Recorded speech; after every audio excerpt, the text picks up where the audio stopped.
So today we have our very own Dennis O'Connor here to talk to us about a really interesting subject, right?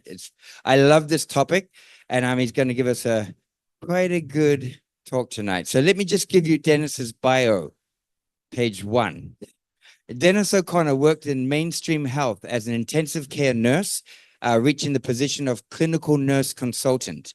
He branched into real estate and did very well until the housing crash saw his property portfolio decimated, leading him back to healthcare in the area of acute mental health, including addiction and prison system work. A quest for truth had begun, and after battling the system to keep patients from being medicated, he left to start his own business in health education. Diving deep into common law and cryptocurrency along the way, he started awakeninginhealth.com, a platform to host interviews, battle disinformation, and empower people in different areas of their lives. So Dennis has presented to various groups around Australia about health and common law, and with the intention of providing answers and empowering people to break free from the system. So I think this is Dennis's third talk, right? The third talk. I've been nagging him for a long time now to do another talk, and this is the right time for it. So everyone put your hands together for a big hand for Dennis O'Connor. Thank you, man. The name of this talk is Light, Health and Modern Life. And one of the reasons I was interested in putting this talk together is when we are very deep in research in an area ourselves, we take it for granted that some people are partly along the way. And it never fails to amaze me how what I consider really quite basic, and I'm not saying this out of ego, but so many people have no idea of the importance of light and waves and frequencies. And even for some that do, I just always feel that people don't carry it far enough in relation to consideration for their health. So what I wanted to do was to, I guess, load up on information. I came here today not with the intention to doom and gloom us. And I'm not saying that that happens here every time, but there's so much negative stuff going on in the world. It's very easy to have these themes of presentations more on a slightly negative side, with feeling a little bit drained, I guess, afterwards. So what I intend to do, and hopefully it works, is to have a progression towards a lot of hope and a lot of options about using the information I'm going to give you about light to be able to apply that to your own health. And at the end, we'll have a list of really simple things to do that everybody can do in order to keep their health going. Thank you. Okay, I'm going to play a video very quickly. Australians love a punt. And there's nothing wrong with that. But there's a line, and too many of us are crossing it. I'm still paying back $30,000 to ANZ. It's sort of like a silent killer in a way. We will keep going. And that's because it's never been easier to get in over your head. All the bells go off, jackpot. The dopamine hits the brain with the rush of a cocaine hit. We sold the house where I was living, and that's completely gone. Tonight, the new calls for an overhaul of Australia's gaming sector. This is why gambling, I say, in Australia is our blind spot. We look at America and we say it's guns. And later, how these Australians were able to pull themselves out of gambling hell. It's just been a huge relief. I'm going to tell you something that will probably shock you. It shocked me. Australia represents about 0.3% of the world's population. We're a drop in the ocean. But get this, we have close to 20% of the world's pokie machines. Turns out we're the biggest gamblers on earth. We lose $24 billion a year. That's more than 30% higher than the next in line, Singapore. Sometimes I would lie to my children about why I didn't have money. Great-grandmother Elizabeth lost count of how much she put through the pokies at the height of her gambling addiction. After her divorce, she was kindly taken in by her best friend. But when the 68-year-old ran out of money, she did the unthinkable to fuel her habit. One day I lost my wage. I thought the reason I'm not winning is because I haven't got enough money. So I went back home and I stole some of her money. It's utterly deceptive. Outgoing World Vision chief advocate and anti-gambling crusader Tim Costello has a fair point. Neuroscience and behavioural psychology experts designed Australian pokie machines with the aim they'd keep people playing longer by encouraging the release of pleasure chemicals in the brain. So what we have here is a current affair. It's a television program in Australia. And this, I think, was about 4 or 5 years ago. And it's spelling out this absolute scourge of gambling in Australia. And I got to Australia probably about 25, 30 years ago. And I hated gambling. I didn't want anything to do with gambling. And it just so happened that every club, a lot of the pubs, a lot of the places you go into have racks of poker machines, sometimes 5, sometimes 20, sometimes 100. And it's a bit of a common tradition in Australia to go to the club, have your food, a buffet, whatever it is, have a few beers at a bar. Sometimes there's pool tables, sometimes not. But in all these places, there's these massive banks of poker machines. Anything, as I said, from like 10 to sometimes 50, 100. Some of these places are absolutely massive. And when I first got to Australia, I was deep in the cult, working in the system, working in health. And I had no concept that maybe there are mechanisms everywhere, I guess, really, that are actually trying to hurt us and do us harm. And you'd have these advertisements on the television going, gamble responsibly, and the government is taking action, and this person's trying to help, and you've got NGOs helping the poor gamblers. And it's only in retrospect I realized how insidious it is and the vast amounts of money that are involved in taking our attention. And I remember after about 2 years, I was living in New South Wales in Gosford. After about 2 years, the family I was actually the mother of my children, who I broke up with quite a long time ago. Her family were regular pub goers to the club, so I'd come along with them, and as part of their routine for the night, they would put some money in the machines. And that could be anything from 20 cents, $1, $2, $5. And for about a year or so, 2 years, I was kind of a bit abhorred. I was a bit repulsed by it. And after a while, it becomes just a normal thing. And then after a while, I can kind of remember clearly that my children's grandmother going, yeah, just put some money in. Here's $1. And I remember chucking $1 in and going, oh, that wasn't so bad. And maybe, I don't know, a period of a month, 2 months, all of a sudden I was putting $20 in. And I have no idea about when that changed. I wasn't working in addiction at the time just as well, because I'm the worst. That would have been a worst example of, being a hypocrite in my job. And then doing night duty, and I'm going to come back to that as well, working in a situation with lots of electromagnetic radiation, blue lights, et cetera, having relationship troubles, not knowing how to eat properly, following the advice of the health industry, which I was working in, which I didn't think to question, my health went downhill. And I found myself getting much more stressed, especially in an intensive care environment. And especially as you move up the ladder to being more senior, you're training doctors and nurses, and you're initiating different changes in the intensive care unit. At times I'm running an intensive care unit with 20, 30 beds, dealing with junior people. Not that that's an excuse.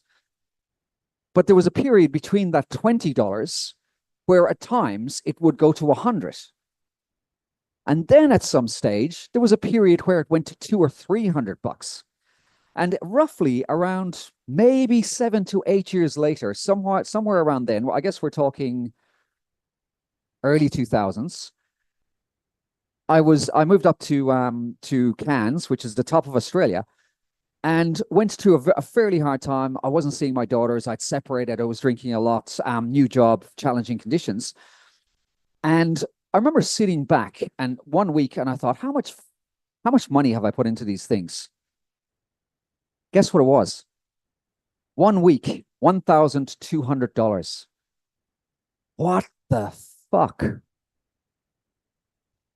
So that really pulled me up when I actually calculated it, like when you're drunk and you're putting your card in and you're drawing some money out, and you're forgetting that you've withdrawn money even because you're having a few beers. It was so compulsive. I went, no fucking way, I've got to do something about this.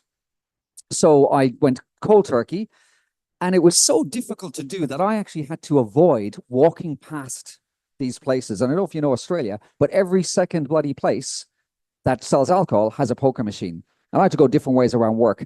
And it took me about 6 months before I felt comfortable having food in one of these environments with poker machines beside me. Okay. Now, a little bit later, I left nursing, then I came back and then I did addiction. And the paradigm that I was working under was that addiction was psychological. And I had no idea of the levels involved in making those addictions happen. Okay. I'll jump as well to intensive care. Lights everywhere, fluorescent lights, screens, blue lights, cords, cables. And we're meant to be healing people and getting people well, but the environment that these people are in, including myself, was highly toxic, okay? And we're talking about blue light, but I want to put under that umbrella, I want to put frequencies and waveforms because they're all connected.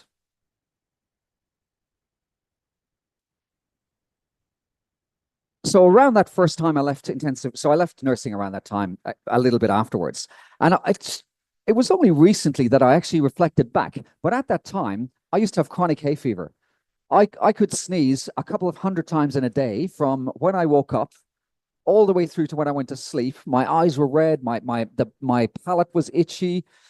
I used to do a bit of exercise, bit of kickboxing, bit of walking. My knees were, I felt I would have knee replacements within 3 or 4 years. Back then, what else? I had occasional chronic asthma.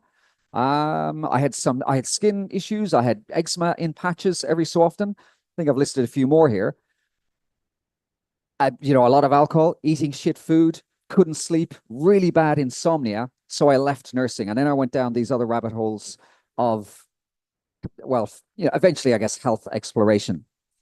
So let's talk about the gambling connection. So there's a picture here of a casino, and that's actually a picture from Vegas.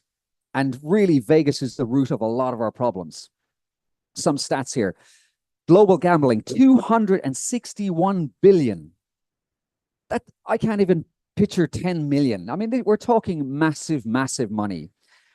We check our phones on average 96 times a day. I probably do more because I've got to answer messages and do stuff, but that's a lot. How many times an hour is that? Just think about that. 81 billion on online gambling. 81 billion. Some countries don't deal with this much money. 2.1 billion adults who are gambling from all sorts of severities. So, Nevada desert. Anybody know why the Nevada desert was chosen?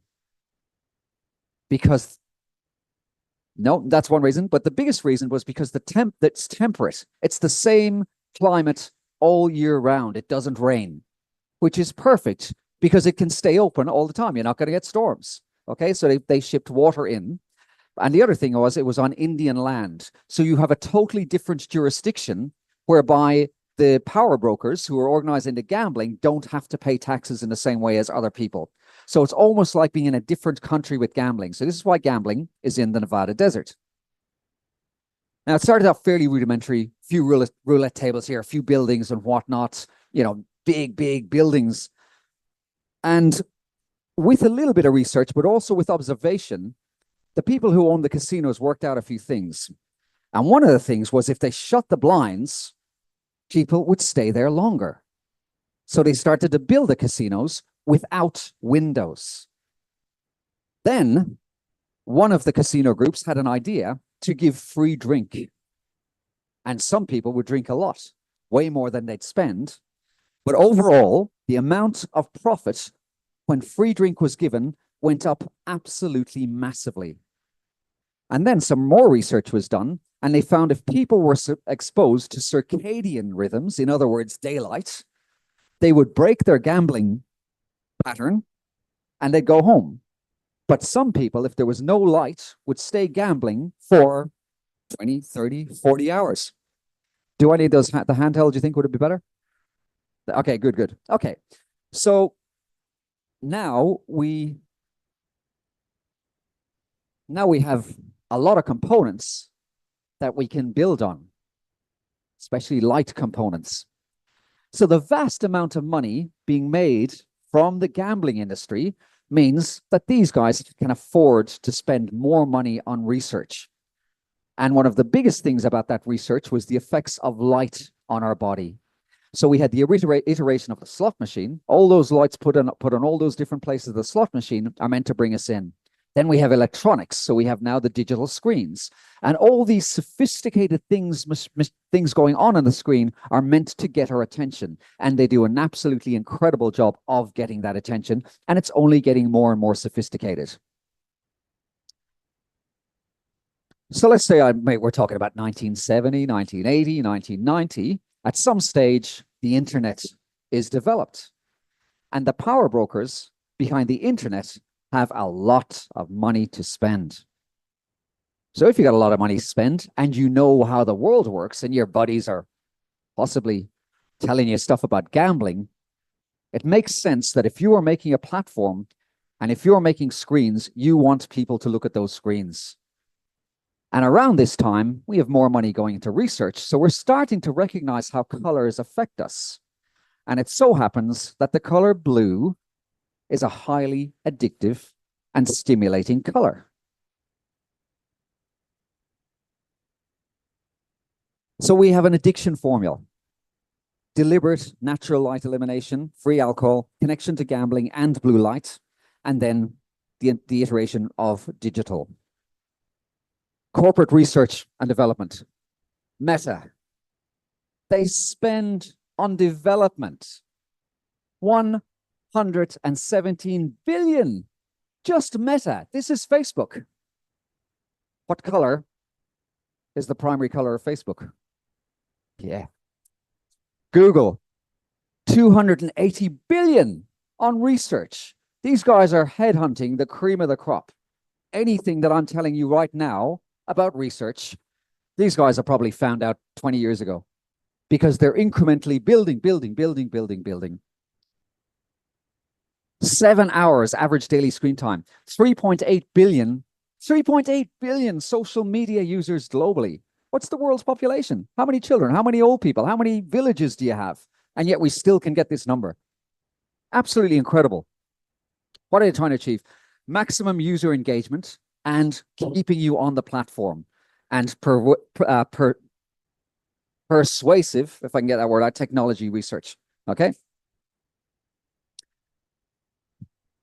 So here we have the color schemes. These are the actual color schemes of the platforms. Blue, and they're very, very specific colors, as you can see here.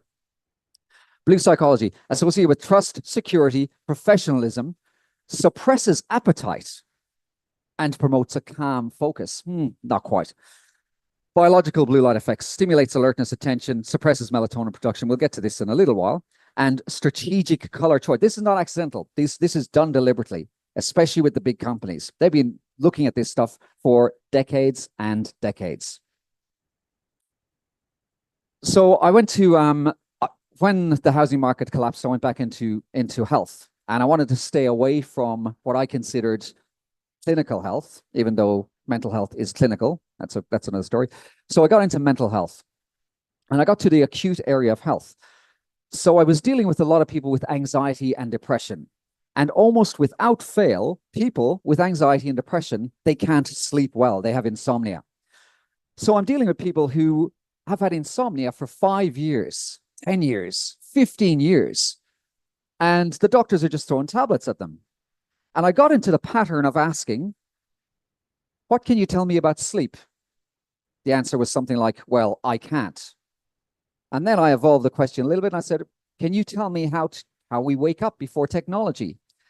I would say out of 100 times, I would have got 3 correct answers for every 100 times I asked that question. And I asked this question hundreds of times, okay? So I'm going to leave that sit for a second. Think about it. How do we wake up naturally? So the answer is here. What happens is we're asleep because we have a thing called melatonin, which makes us sleepy. And then at a certain point, whether we're in a cave or whether we were in the village or a hut or whatever, the sun rises and the light slowly but surely, as it changes, filters through our eyelids. And there's a spectrum of light out of the rainbow spectrum. So red, orange, yellow, green, blue, indigo, and violet. There's a spectrum of light that's the strongest part of the light which absolutely counteracts melatonin. So it activates a hormone. Anybody guess what that hormone might be? Blue light activates cortisol. So I often hear people say cortisol is bad. Anything your body makes is not bad. I don't know how much, unless of course it's cancer cells. And even then, not quite. So anything your body makes like this is not bad. What is bad is when your body is making cortisol, because your cortisol switches off melatonin.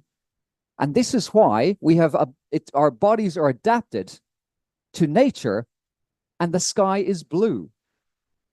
It's the primary color which keeps us active and keeps us awake. And if it's cloudy, we tend to do less stuff. But those spectrums are still coming through clouds even. Okay, so this is how we wake up normally. So then the next question is, what do you do before you go to sleep? And that question invariably is, I watch a movie, it relaxes me. I get on my phone, I finish my emails. There's always a screen there somewhere. And essentially what you're doing is, as your melatonin is rising, which is meant to get you sleepy so you can sleep at a normal time, you are taking something out, you're looking at it, and all of a sudden, your internal hormones are looking at this screen going, hang on a second, it's midday again. We'd better switch off that melatonin. And even worse than that, the people with insomnia, almost half, if not more, are sleeping with this beside their bed, and they can't sleep properly. So what do they do in bed? They check their highly emitting blue screen, which switches off more melatonin, which means they don't sleep. Okay? Anybody got sleep problems here? I can't really see with this big light in my eyes. So I'm guessing there might be one or two hands. I have no idea. Okay, so what we're talking about here is we're talking about our circadian rhythm. And there's some little extra information there, which we don't really need. Okay, so here, that hasn't jumped across yet. There we go. So this is your light. Just to throw something else in there, by the way, this is only the spectrums of waves and energies that we're aware of. For all we know, there could be a million other ones that we haven't even thought about yet. But even the ones we can see, we see well under 1% of the things we know are available. Well under 1%, something like 0.003 or something. It's something quite incredible. So these are your spectrums. The 380 to 500 nanometer spectrum is the most powerful, and it's up around the 480. This is the one that's embedded in many of our screens. And even if you think about it, remember Sony? What did Sony have disc-wise? Blu-ray. Okay? All these devices are pumping out huge masses of blue light. And beforehand, I would have said it was, for better color and that. No, it's not. It's to keep us addicted. It's to keep us locked in. Natural sunlight, full spectrum. And red light is very, very interesting on a very different spectrum again. So here are some graphs. So this is sunlight. It covers all the spectrum really nicely. LEDs, it's starting to look a little bit disorganized and not so good. And there should be a label here. It didn't quite get on the screen, and I'm fairly sure this is fluorescent lighting. But look how disorganized and disjointed this is, okay? And then this one is incandescent, so it's much more structured, okay? So these frequencies vary dramatically in relation to how our bodies are trying to talk to nature.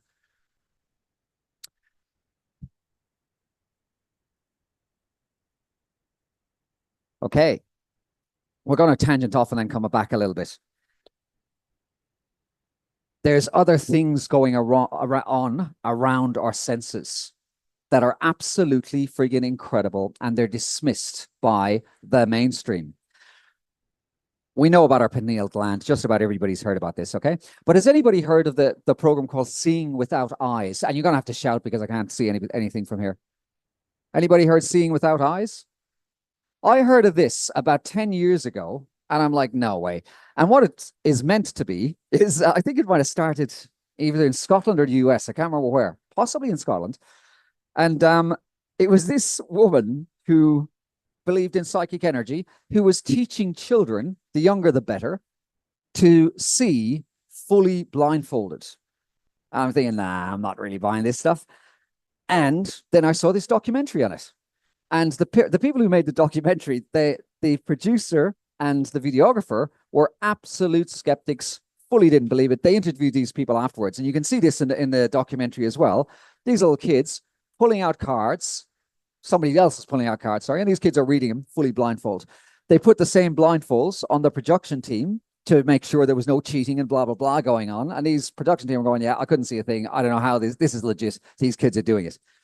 So since then, since I came across this, now it's becoming more to the fore, and there's many groups teaching it. I actually had a client only about a week ago, 2 adults, and they actually went to a Seeing Without Eyes session for adults.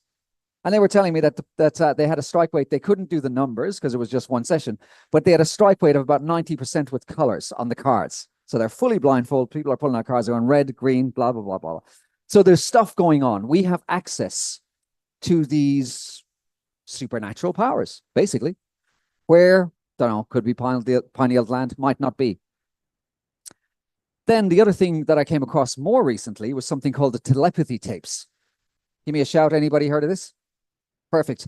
The telepathy tapes. So the woman who does this podcast, the telepathy tapes, was on Rogan maybe about 6 months ago. And I was listening to it because her forte was children with acute autism and severe autism. And the story she was telling is profound. So it's been lore, L-O-R-E, for a long time that carers of mute or immobile, severely disabled autistic children, usually autism for some reason, can communicate telepathically with either each other or their carers or teachers. And that's been dismissed for years and years and years. So this woman kind of stumbled across a few little hints of this, basically became a little bit fixated on it and went to discover more, ended up going to different schools, interviewing people, children, interviewing adults, especially those who were saying that they could communicate telepathically. She took it way further because some of the stories she was hearing were so profound that she started investigating it. So she kept on doing these experiments, for example, where somebody would say, they spoke to me in my dreams last night and X, Y, and Z. She'd record it. There'd be no communication between a child, let's say, and a teacher. She'd go to the teacher, and maybe the child might have a tablet or something to type on. She'd go to the teacher 2 hours, 3 hours later. The teacher would recount the same story. Gets even more crazy because she found out these autistic children used to meet up in an esoteric mountain and be able to operate and talk normally together. And every so often, they could leave people in. And she now happens to be one of those people. So she gets a telepathic invite to this, spiritual mountain and can communicate with these children across distance. And she's not the only one. And they have tried and tested this. And again, it could be made up. It could be rubbish, but it's very, very compelling. Listen to her podcasts. And I think that this is a genuine thing. And again, I throw that out to illustrate the potential that we have that's being locked down. And we're going to see why it might have been locked down. And again, we know this. There's a couple of examples. There's a guy in Scotland. He was on the television about 5-6 years ago, who does echolocation. He does clicking, and he can do things like catch balls. He can walk around without sticks. And there's variations of that in other people who use different mechanisms without eyes, and they function. So our bodies are very, very incredible. Now we're going to jump off slightly. Anybody hear about the double slit experiment? Might have heard about it. Okay. I don't want to get right into this. If you get it, you get it. If you don't, just look at it later. But I'll give you a rough idea how this stuff works. If you had a shotgun and you fired a shotgun through 2 slits and you had a wall at the back and you peppered it with bullets, the bullets that are going to miss the little hole in the wall are going to all end up here. And if you've got a screen back here, you're going to see, let's say you got a rectangular window. What are you going to see behind on the wall? A rectangular pattern? Yep. Now, if on a macro scale, you were to do the same thing and you were to push water through those slits, the two slits, what happens is they converge. They meet up somewhere and you get a distortion pattern or an interference pattern, okay? So there is an agenda, I feel, here to take us away from godliness and spirituality. So every time whoever they are, scientists, they're always trying to tell us that things are made of something solid. Everything is a particle. So photons and electrons are meant to be particles, okay? So as a result, we should be able to see them and measure them. So back in the first time this came to the fore was in the late 1800s, and it was done more exactly in around the 1920s. So people assumed that they're going to be particles, and when they were able to measure them microscopically, these particles, which should have looked like this, ended up looking like a wave. So the scientists are going, hang on a second, little bits of photons or little electrons flying around, why are they acting like water? So what they did was they set some cameras up, and as soon as the cameras tried to look or observe what was going on, the waveform collapsed into a particle form. This is called the observer. This is mainstream science, by the way. This is nothing woo-woo, nothing esoteric. This is known. So the act of looking at something changes what's happening on a molecular or a submolecular level. Because I actually think there's a flaw even in saying the word molecule. I don't think they exist. Because it's really funny, because the more people look for stuff, the more people find. But I feel at a certain point, it's all way for. There's something called the Rayleigh equation. Who's heard of the Rayleigh equation? We have this idea that when we're talking about things, that the scientists can see stuff. But the Rayleigh equation tells us that our vision is made up of photons and electrons, okay? Namely photons. So if vision is made of photons, you cannot see anything smaller than a photon. It has to be a diagrammatic representation, or it has to be extrapolated on a graph, or it has to be infrared, but you cannot see anything smaller than a photon. So once you go subatomic to that, you are using representations. Who knew that? It's physically impossible because you can't. Light is made of photons. And we use light to interpret how the world is physically. So when we hear of quartz and Higgs boson particles, nobody has ever seen them. Nobody has ever seen anything small. It's impossible.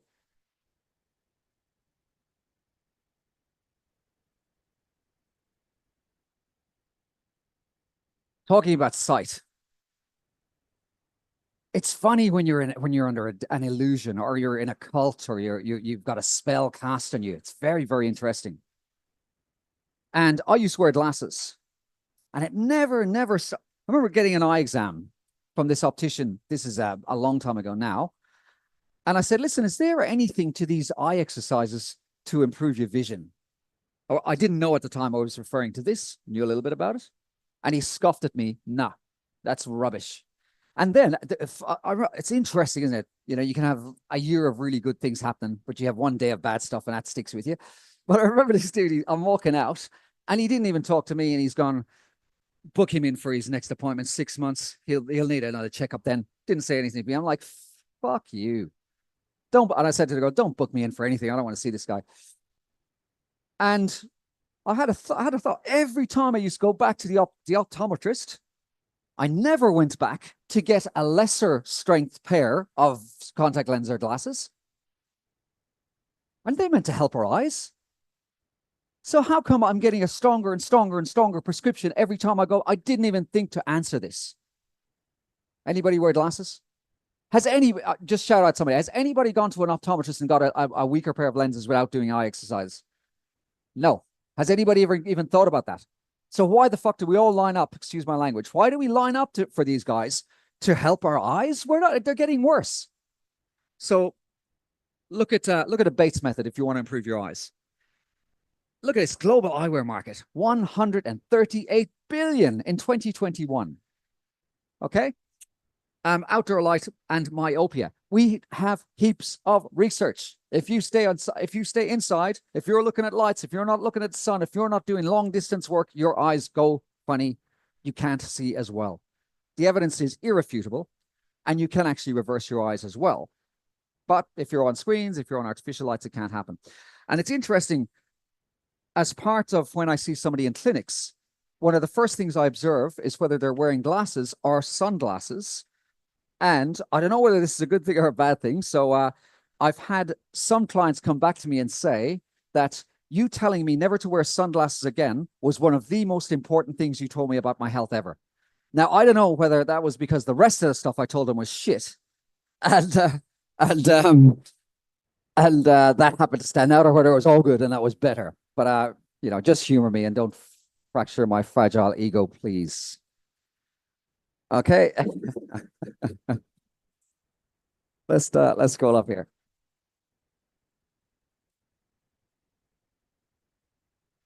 Real world evidence. It's happening in lots of places. A lot of it's anecdotal, but England, France, America, different places have done phone bans in schools, and everything goes up. Health, depression, concentration, you name it, across the board. So we know these things are bad for us. 67% sleep improvement when you manage your light. Our fertility is going down and down and down. There's a lot of reasons for that. Light is one. I also asked this optometrist about blue light blocking glasses. He went, that's absolute rubbish. Does it surprise us? Okay, in around that time, about 10 or so years ago, I came across a woman called Stasha Gomanak. Very interesting YouTube presentations. She's a neurosurgeon, and she has been working in sleep clinics predominantly. And some of the information that she used to deliver validated and backed up very, very well. I heard nothing like it when I first heard this woman talking. She found herself dragged towards discoveries around vitamin D.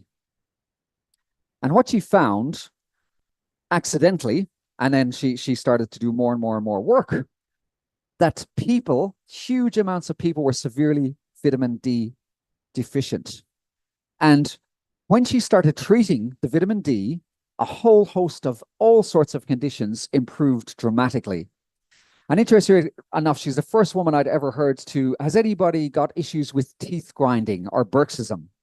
Anybody? Yes or no? I just shout out because I can't hear you again. Somebody has, at least. So that is one of the biggest symptoms of vitamin D deficiency. And when you give vitamin D in high doses, and she was giving vitamin D in ultra high doses, way more than what were considered safe. But again, that's like vitamin C. They tell us we should only have so much. It's rubbish. We can have loads of vitamin C. So one of the things that really stands out with her is she was theorizing. She broke down the amount of time we spent in what she used to call pastoral living, as opposed to urban living and rural living. And when I say it, it seems so obvious, but we never really think about it. For some people, they sleep under a roof and they get 10 seconds of sunlight by the time they run from the bedroom into the shower, jump into the car to get to work, where they spend another 8 hours. They might get out for a lunch break, 20 minutes walking around the block, whatever, back in the office. They get home, get from the car into the house, another 5 minutes maybe. Then they cook dinner, exhausted, sit in front of the television.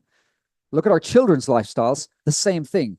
Our connection with the light and the sun has absolutely drastically been cut, hugely, compared to being in the country and you're bored. What do? You get out and you clean the garden or feed the horses or whatever it is. So we know that health is plummeting. We know that people are getting worse and worse everywhere. Obviously, there's loads of reasons, processed food, blah, blah, blah. But light has to be absolutely high up there. Now, let me tell you a little bit more about vitamin D. And this goes off in another direction, which I'll just allude to because I want to stay on track. Vitamin D is both a hormone and it's a vitamin. Okay? That's more or less technically correct. And the medical system, they love to partition information. So they call stuff fancy names. And a hormone, all a hormone is something your body makes. So your body actually has a way of making vitamin D. That's why it's called a hormone. And the way it makes vitamin D is it makes it through cholesterol. So everybody has layers of cholesterol under their skin. The sun hits the cholesterol in your skin. This happens to break down. Different things get released from your cholesterol, goes through your liver. Vitamin D is synthesized, and you use it for an absolutely load of different things going on in your body. Vitamin D, if you threw out anything you know about health, you could probably attach vitamin D in some way, directly or indirectly. It's a very, very interesting hormone or vitamin. Now, if you have lots of good cholesterol, there's no such thing as, actually, there is. I'm going to say this, but then I'm going to tack on something. There is no such thing as bad cholesterol. But there kind of is, because this is called oxidized cholesterol. And we get oxidized cholesterol when we're sick or we have inflammation. But when you talk about LDL, HDL, all these cholesterols, they are vital for our body. You can look at people who have Alzheimer's and dementia, and a massive figure, over 90%, they're all on statins. That's a whole other story. Then we look at a fellow called Jack Kruse. Have you ever come across people on the internet where after you watch them, your IQ drops? You feel stupid? This is me and Jack Kruse. So sometimes when I want a little bit of an ego check, I'm thinking, oh, I know so much about health. Dennis, I'm awakening in health. I'm the best. Check on Jack Kruse. I'm like, I feel like I'm 3 years old in kindergarten. This guy is, I just can't keep up with him. I probably understand about 40% of everything he talks about. And then when I listen again, I pick up another 20 things that I didn't get the first time around. Again, another neurosurgeon. And he did a really interesting interview with Huberman. And Huberman is renowned for being this absolute genius. This fella schooled him about light. And some of the little gems I picked up from Jack Kruse are just insane. But I remember hearing beforehand, and I tried to get the reference for this today and I couldn't find it. But there was a woman, a doctor in around 1980, who hypothesized that we had light receptors in our skin behind our knees. I don't know why she chose behind the knees. So she put out a paper and she was ridiculed, absolutely ridiculed, until about 20 to 30 years later, when the science caught up with this woman. And now we know we have light receptors all over our body. But interestingly, the light receptors, where they're densely packed in our skin, are packed all around our eyes. So every time you're wearing glasses, especially if you're wearing sunglasses, you're blocking the signals from one of the most healing things ever, called the sun, and you're confusing these messages that need to get into your body for vitamin D synthesis. Think about it. Think about it. And there's a few other names I put up here for in relation to research. So what do we do? Blue light, blue light, blue light. I can't stop saying blue light because nobody fucking listens. Are you listening? Fantastic. We have to be conscious of what is emitting blue light, and we have to protect ourselves against it. Okay? 2 ways of doing that. So, okay, so the way we see color, we'll just tangent off slightly. Is this, for anybody on Zoom, I'm pointing to a big blue picture on the wall. That blue color, is that blue? It's not really, because it is reflecting it's absorbing everything but blue. That's why we can see blue. So really, it's everything other than blue. This is the way colors work. Okay? It's a bit weird to get your head around. So if you have blue light glasses, and if you see a bit of a blue tint, they can be clear. And when you tilt them, you can see a little bit of a blue kind of sheen on them. That means that that blue is bouncing back off the glasses into the air, and it's not getting into your system as much. Okay? So that's the lowest form of blue light when you're talking about blue light blocking glasses. Then you go to yellow, then you go to amber, then you go to red. So how does that work if the blue is reflective? What happens with your different colored glasses, your amber colored glasses and your yellow glasses, the red being the strongest of the glasses, is it's a little bit like when the sun gets through your car window and hits something black and you can't sit in your leather seats. In the same way, the reds and the oranges, they diffuse the blue spectrum light, and the red ones diffuse it to such a good extent, depending on what kind of you get, what brands you get, where they more or less eliminate it. Okay, so blue light management with glasses is essential. Vitamin D optimization. Should I take it? Should I not take it? I don't think you should. Because if you're taking an exogenous hormone, you're telling your body, you don't need to make this for me anymore. I got this covered. So I think you're, and I don't say that without evidence. I say that with a little bit of research behind it. But if you were severely vitamin D depleted, take vitamin D.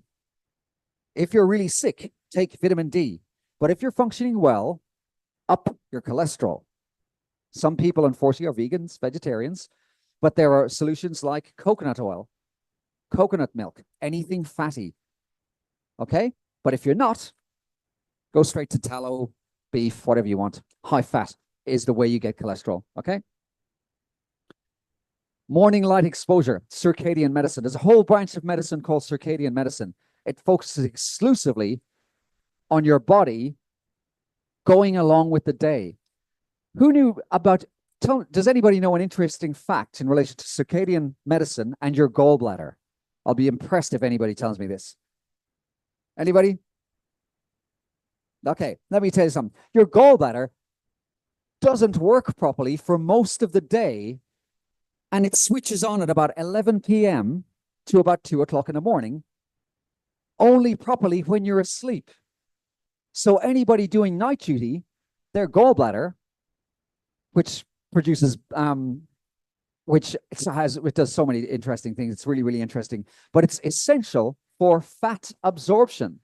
So if that doesn't work properly, you are not going to be getting vitamin D optimization. And I've said to people who are doing shift work, that's the way they're supporting their family. They're paying their mortgage. They're night duty workers. They have a choice to make. Do they want to stay doing night duty and get sicker and sicker and sicker and die? Or are they going to maybe compromise their position financially, but still be around to see their kids when they grow up? And that's a personal choice. I'm not saying that they are wrong to continue doing night duty, but being out of synchronization with circadian medicine damages your health. I can't quite hear you, but I'm hearing something down there. Okay, and digital boundaries. And I'm failing miserably at this at the moment because of the kind of work I do. But we are parents. We are adults. It's not good enough to use these things for babysitting, because the level of damage they are doing, not just with attention, not just with psychology, not just with social media. And no, it's not, oh, they got bullied, social media. No, it's not. It's the blue light that is absolutely toxic to these children, notwithstanding the electromagnetic radiation, which is a whole other story, which I'm touching on here because it's also relevant.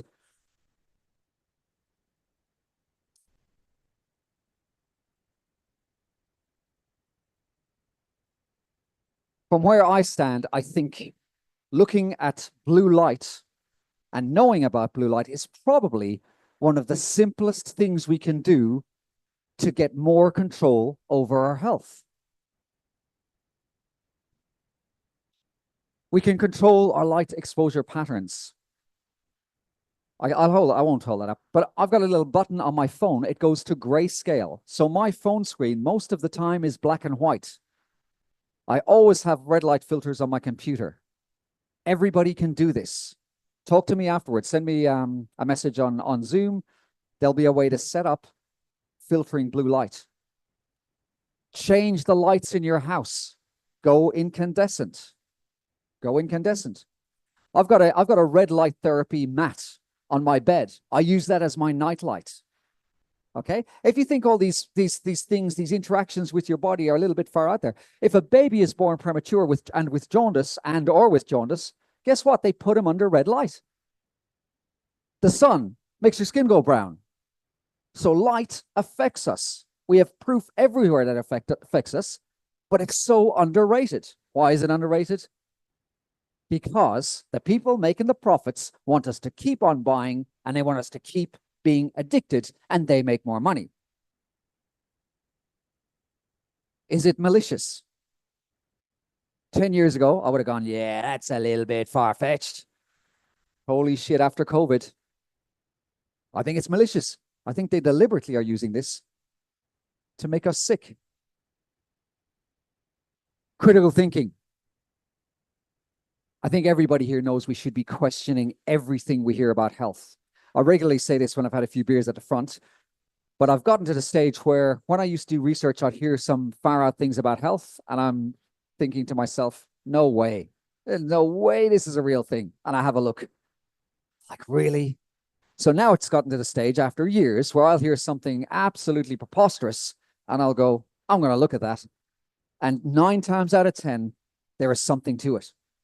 Actually, 8 times out of 10, there's something really significant to it. So there's hidden gems everywhere.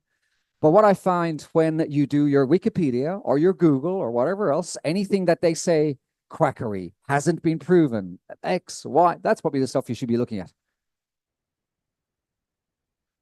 Practical application. I've given you some practical application. But the theme of the talk, and I hope I'm sticking to this, is about empowerment. And this question, everything is coming on top of us. Everything is so tough. There's more taxes. They might have bird flu. They might lock us down. What can I do? Just giving you some really freaking simple things that you can do. And what can happen is you can start a little cascade, a little ball, push that ball, get it started rolling down the hill. And let's say you are vitamin D deficient and things are not going right. And by the way, vitamin D deficiency can express itself in any way, from depression, anxiety, gut problems, you name it. Any symptom you have can be a reflection, pun now intended, that I think of it, a reflection of vitamin D deficiency. Okay, so if you make a few little steps on the ladder with an improvement in your health, other things can start clicking in. What does that mean? Maybe you might start looking at the water you're drinking and start filtering it and stop fluoride, should I say. And then maybe you might eat a little better, or maybe you might stop getting glyphosate and atrazine in your food. And all of a sudden, this thing, which is probably, not working so well in me or a few other people, your Pat's one is probably glowing his pineal gland. So maybe that starts to kick in. And then once that starts to kick in, that probably is connected to a lot of this esoteric things, the esoteric components that I mentioned earlier. At the very worst, our moods are a little bit better. Our energy is just a little bit better. And at best, maybe we can start tapping into a better consciousness collectively and even influence the consciousness of other people around us. So all of a sudden, it doesn't matter what they do, because we're getting stronger and stronger and stronger, and it's a way to fight back.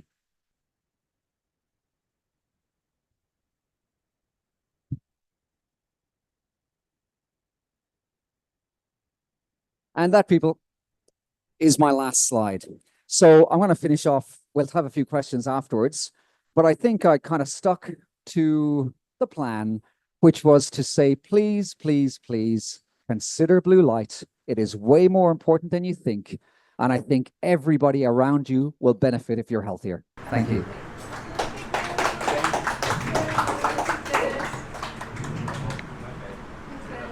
No problem.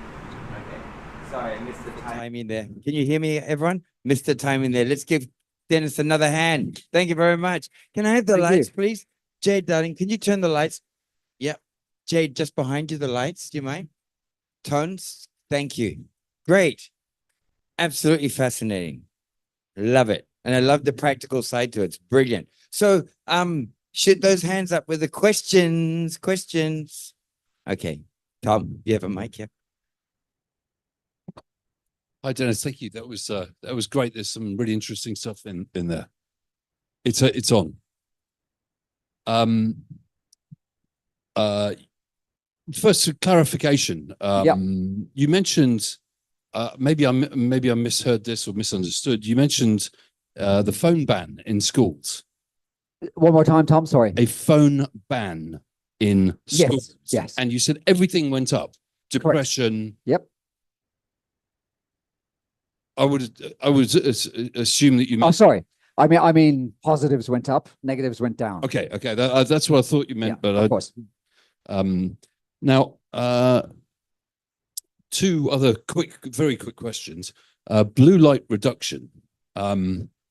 What difference in our health should we expect, and how would we experience that? Really interesting question. And one of the reasons, there is a reason why there is no answer to it. Okay. You find that some people, so again, I always go a little bit eventually towards something called the placebo effect. And the placebo effect is very directly related to things that are operating either inside or outside our bodies, and they're related to consciousness. So theoretically, I could give my kombucha to somebody in this room who has got end-stage cancer, and I can say to them that that's going to cure them, and it will. Or to somebody else, no, it's way more than belief, way more. There's actually a lot of weird science about the placebo. Somebody's just said, sorry, just here, if you believe in it, there's so many more layers than belief attached to the placebo effect. It's very, very profound. If anybody wants to look at that, there's a guy called Professor Irving Kirsch, who does some of the best work about the placebo effect. Other people can go through the gamut of absolutely everything, looking at blue light, looking at weight, food, you name it, and they'll still be sick. They'll still be sick. So it's different for everybody, but belief is definitely a big part of it. The more you believe in something, the better your outcome will be. But there's also other components behind it. So there's no real way to answer that unless you try it. But what you could probably safely say is, even if you don't have a profound effect externally, you know that good things are happening when you start to address these things. Okay, thank you. Oh, I've got another very quick question. Yeah, sure. And this is, you said go incandescent. Yes. Well, you've been to my house. Yeah. I don't think I can. I mean, it's just not going to work. But what's the next best option? I think the next best option is time. So at certain times, you turn off your lights. Or you have a little area in your house that has a better light for you. But if you're running classes and whatnot, you've got to stick with it until they finish. So we just have to do our best. Thank you. Yeah, please. Microphone, yeah. With the incandescent, because I know about the light thing. Yeah. That I literally just I only took the incandescent bulb next to my bed, Perfect. and it's red. Yeah. Listen, Because again, the LED is vibrationally intense and it's not good for us. But we have it around, we have blah, blah, blah, blah. But at nighttime when I go to sleep, it's the only thing that I have is exactly what is next to me when I sleep. And it's one bulb. excellent. Yeah. Any more questions, guys? Tones, here we go. Asking you later, because everyone might benefit similar. You said a red filter on a computer screen.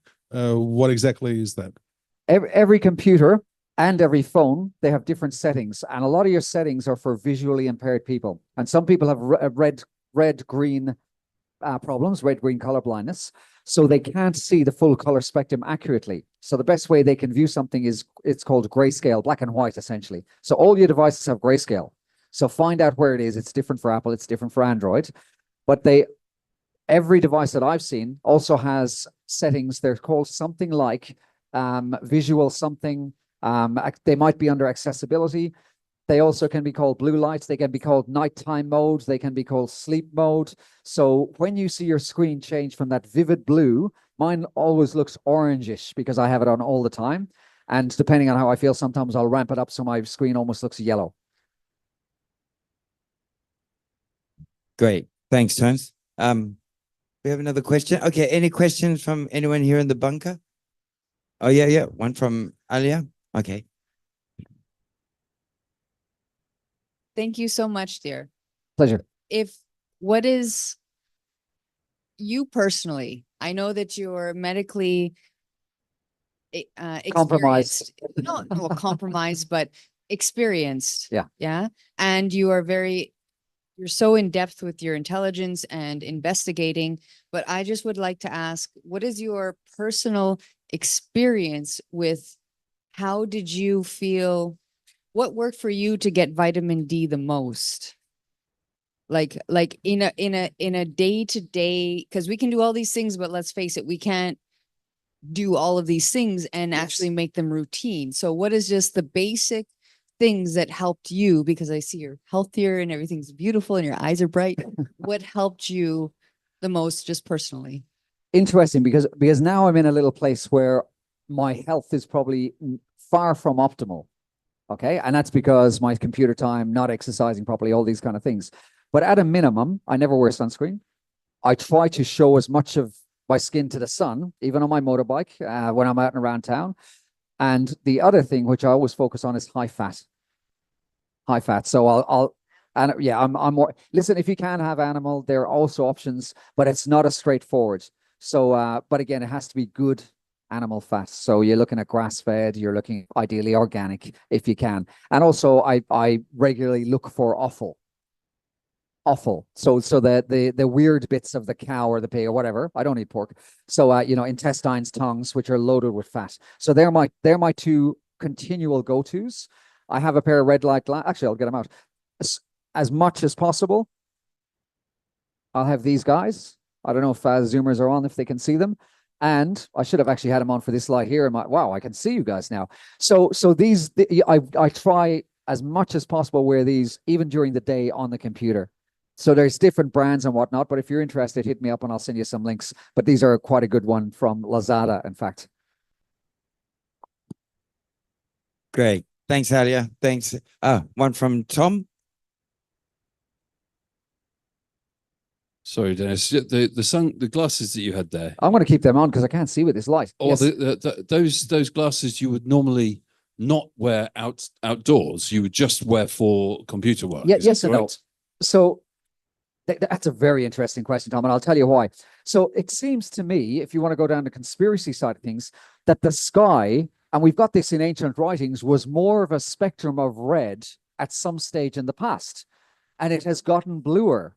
So I could nearly make a case for wearing these during the day, but things have happened very, very slow, and I think your body kind of catches up and it deals with the environment.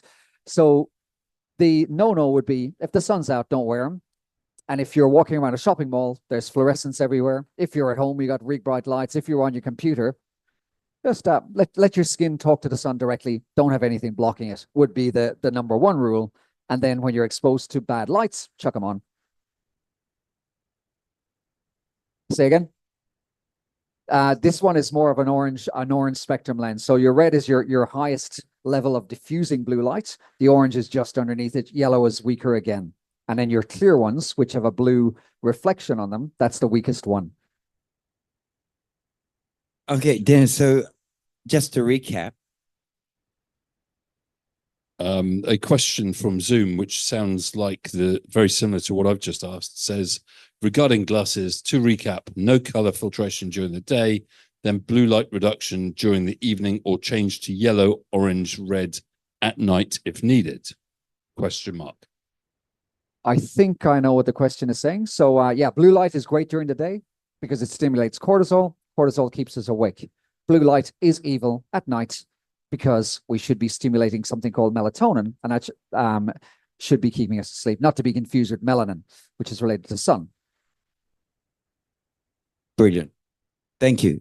And we also have on the Zoom link a link for Lazada to buy the glasses. Fantastic. There's some real cheap ones, but this one, and probably that I'm wearing now, is the best one I've found. I've trial ran a few pairs.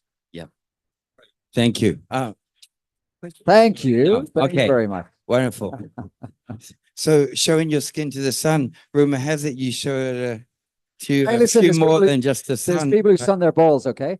And the area around your anus and your balls is highly pigmented. So your sun rate absorption is way better through more melanin and more pigment. And there are studies that do show us that if you sun your genitals as a male, you have significant, not mild, but significant increases in testosterone. And we're all testosterone deficient. So there's another one if you want to do it. Yes, that's why you don't wear sunglasses. Hello? But the skin around your eyes, everybody misses this. Dennis, I live next to a school. How can I do that? I heard you already have, but I don't want to talk about that.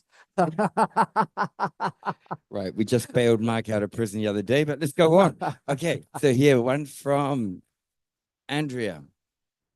Thanks, Dennis. Just a short question. It was very interesting. Thank you. When do you call a certain guy in UK called Starmer, who is going to make more clouds in the sky in Oh, beautiful yes. angles where it's not raining a lot? Listen, again, another very interesting one to contemplate. So when I kind of have put a case forward for maybe there being a malicious component about all these, now when I hear people are going to block one of the most medicinal healing things we have that's free, all I can think of is David Icke, lizards, reptiles, the Matrix. They want to just friggin' have us all in pods producing energy for them, maybe. But yeah, very, very, very bad. And I think they have to be aware of this. They have to be aware. Yeah. Thanks, Andrea. Thanks, Dennis. Anyone else in the bunker? Anyone with a question? Anyone? I'm sure a lot of people have experience, have known some of the stuff that Dennis talked about tonight, like looking at the sun. You've heard of that before? Yeah? Done it, sun gazing? Has anyone actually done it, like on a regular basis? Yeah? I'll actually just add something. It's a little bit of a plug, but what I do with my Awakening and Health YouTube channel is I put videos on that were really instrumental in shaping my perspective of how health works. So I've got 2 on there with Jack Cruz, but I've also got one called How to Correct Myopia Without Glasses. And that's about 90 minutes, and it is absolutely excellent. And it talks about things like sun gazing. And it's done by a layperson, and the information in that video is far superior than anything I've heard from any formal source. It is an absolutely excellent video to look at. Awakening and Health, look for the video with myopia. Excellent. Yeah. So if I can just briefly give you my story a little bit. So as many of you know, I went to Japan in 1987. I studied 5 years at university in Japan. Until I left for Japan, I was your typical New Zealand guy, outdoors. We were out in the sun all the time. My eyesight was really good. I went to Japan. I spent the majority of the day indoors in a room, Japanese writing in front of me nonstop, fluorescent lights. And after a year at the language school, my sight declined so much that by the time I graduated from university, I needed glasses. When I went back to New Zealand, I found that I was not allowed to drive without glasses. So I had to redo my license to say that I required glasses. So after I graduated from university, I went back to New Zealand, came back with this license, a photo of me wearing glasses, and then I started my training, and I did lots of training. And part of my training with my teacher was sun gazing. In the morning, sun gazing. For me, even now, I'm sure many of you who have come here during the day will see me half naked. I'm generally half naked. I am in formal attire now with this. So normally barefoot for me, and I always make a point of getting sunlight in the morning. Specifically for me, not eye gazing. Eye gazing for me is sunrise, but sun in the morning, I find it's so good. And when I go to sleep, I find I sleep well. I sleep really well. Can I add something quickly to that, Pat? Yep. And it was in my slides and I kind of skipped over it. I forgot to mention it. But as part of circadian rhythm, it is one of the best things you can do to look at the dawn sun, the midday sun, and the dusk sun, because then you're communicating directly with the day, and functions like your gallbladder, and there's more, switch on at the right times. But that's an excellent point. So it was very interesting to actually live these things like 30, almost 35, 40 years ago, actually. And that was just because this is wisdom passed down from my teacher. But when I came back to Japan and I had to wear glasses, because I was the kind of training I was doing, like I got all the natural eye exercises. I did that. And when I went back to New Zealand 10 years later, my license had expired. I needed to go to Ministry of Transport and renew my license, but I didn't have my glasses. I'd lost them like 7 years before, and I just did eye exercises. When I went in to get my eyes tested, I passed without glasses, meaning that like generally you need stronger glasses every time you go back to the optometrist, right? But in this case, because I was doing specific eye exercises, my eyesight actually improved to the point where I was able to pass. So it's a perishable thing. So what I know now, I wear glasses only at dusk and at nighttime. And that is purely because I don't want to kill anyone on the road. But by choice during the day, I never wear them. It's only like when the light is dark, right? But that's also because I'm lazy and I do not do these exercises now like I should be doing. But the sunlight definitely helps a lot every day, just a little bit every day. Even 10, 15 minutes makes a huge difference.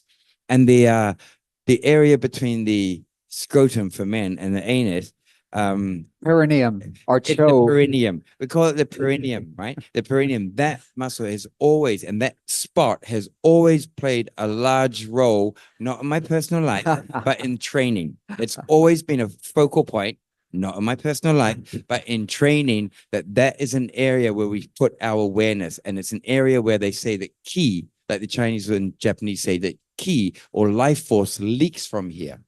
So I know, as weird as this sounds, I did a lot of weird training in Japan, but one was actually my sphincter muscle and my perineum was 200 times a day.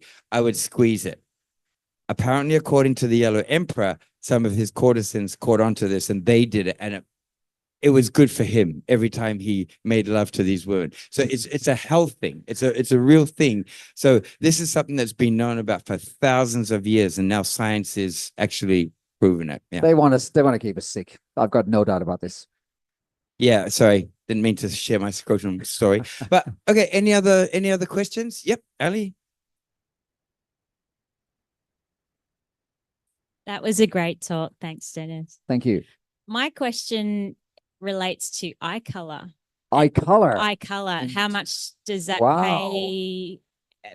play in the role of absorbing light? Because I have really light colored eyes. I squint. I cannot function in daylight without glasses. Interesting. You know what? I have no idea. And I've never even thought to look at that. But now that you've mentioned it, I will look into it because I'm very interested. No idea. Look into it. I know. I realized it after I said it. I see where you're going with this. Okay, one more. Thing that I know, I don't know much, but you're blue eye, you're green. So from what I understand, because I have blue eyes, that it comes through the evolution of being seen to white.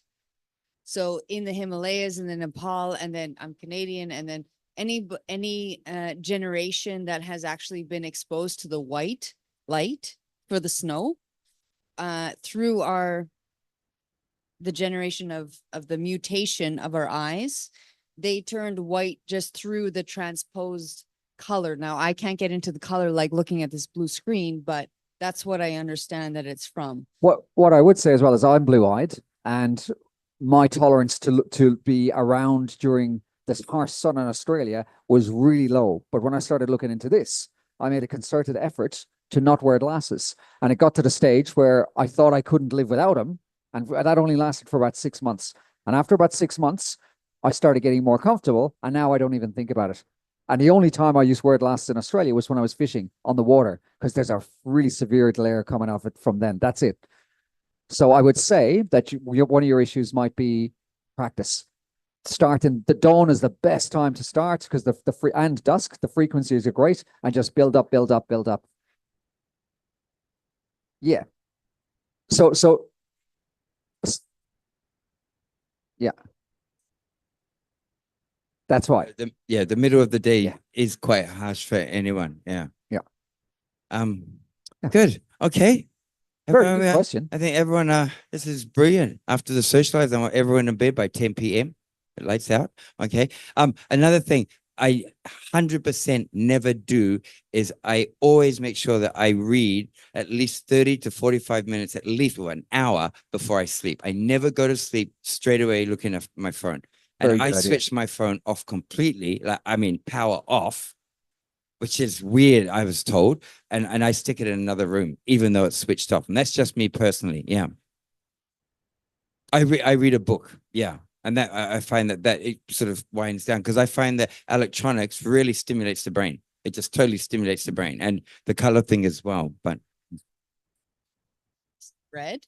But I personally, as some of you might know, I have brain damage. I can't read. It actually like discombobulates the whole thing. So if I could read, I would do that, or I just close my eyes and meditate and there's a red light. I'm just in stillness. So agreed. 100%. Yeah. Yeah.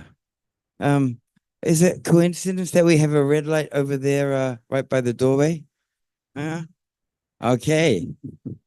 Totally is. It was the only light bulb we had to change, right? Okay. So, Monica wants to know what exercise you were doing quickly. Monica wants to know from Zoom what exercise you were doing. I'm guessing. okay. Let's go down. Let's go down there. No, basically, you just tense. So you try and isolate the actual muscle without squeezing the Marianne, sorry. Sorry. So you got the gluteus maximus. Let's not get carried away, Mark. Okay, so we have the gluteus maximus, the big buns, right? So you just practice squeezing in between you, literally your anus. You try to squeeze your anus and then do it without actually squeezing and tightening your gluteus maximus. I'm doing it now. Yeah. I mean, look at that. Yeah. Right. Yeah. Everybody all together now. Yeah. Squeeze your sphincter. Come on. Come on. It is. And scientifically, I remember reading this like in the early 90s as well. There was research on like motivational speakers. Even Tony Robbins spoke to this one time, is that he was reading science, and I listened to one of his CDs at the time, and he's talking about like squeezing the sphincter muscle, and how when people are nervous before you go on stage to do a presentation or something, if you do this, it actually helps. It reduces the tension and the nervousness, and people calm down. Yeah. So Monica, is it Monica? Sorry, it was Marianne, I think. Yes. Yes. Yeah, Marianne. Yeah. So that's one, just squeezing the sphincter muscle, anus, and just doing it lots of times. And you get to the point where you can isolate the muscles. So you can do it without squeezing the butts, right? The other one is just gazing at the sun. Just gazing at the sun at dawn. And it's nice to do it on the flat, do it on the horizon when you're in the ocean, you know. So I always find going to Chewang Beach facing east as I see that long flat horizon, and then just gazing as the sun rises is really, really good energetically. Okay, should we wrap it up and have a chat outside? Let's do it. Perfect. So big Thank hand you. for Dennis. Thank you very much. Sorry. Thank you very much, Zoomers. Sorry about that. One more big hand for Dennis. Okay. Thank you very much, guys. And let's go to the front. And any more questions, just ask directly. These glasses are good. I got 2 pairs of them as well. Just for that from Lazada. Thank you for listening, everybody. Thank you, guys. Thank you very much, guys, and see you later.